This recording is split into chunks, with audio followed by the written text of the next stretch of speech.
महाराष्ट्रातील प्रत्येक घटनेवर असणार आहे आमची नजर। शेती, राजकीय, सामाजिक, क्रीडा, मनोरंजन आणि बरंच काही। तुम्ही पाहताय शिवगर्जना न्यूज, आवाज सर्वसामान्य जनतेचा। माध्यमातून पुन्हा स्थानिक स्वराज्य संस्थांच्या निवडणुकीमध्ये वळवले जाणार आहेत। विधानसभेत ते झालं, लोकसभेत ते झालं।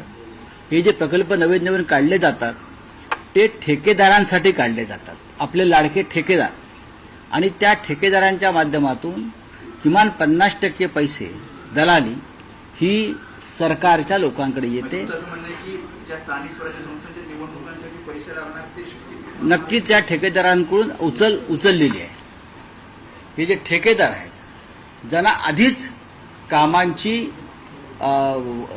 शब्द दिलेले आहेत की तुम्हाला आम्ही कामं देऊ, तुम्हाला कामं देऊ। पहा ना तुम्ही, काल मी सांगितलं तुम्हाला की आमणे ते इगतपुरी रस्त्याची अवस्था काय आहे।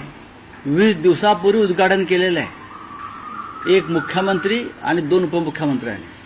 ठेकेदाराने किती निकृष्ट दर्जाचं काम केलं आहे हे आपण कालही पाहिलं आहे। आता हा जो नवीन ड्रीम प्रोजेक्ट आहे देवेंद्र फडणवीस यांचा, महाराष्ट्राचं ड्रीम प्रोजेक्ट एकच असू शकेल, ते म्हणजे या महाराष्ट्रातून अडाणीला हाकलून देणं।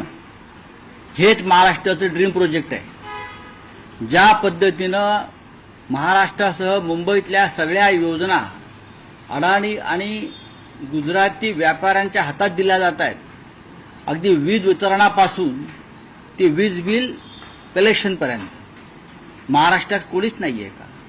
ह्यांना हाकलून देणं हे ड्रीम प्रोजेक्ट आहे। फडणवीस ते करणार आहेत का तेवढं सांगा।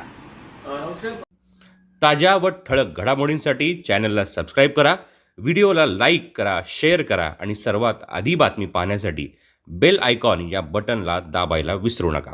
धन्यवाद।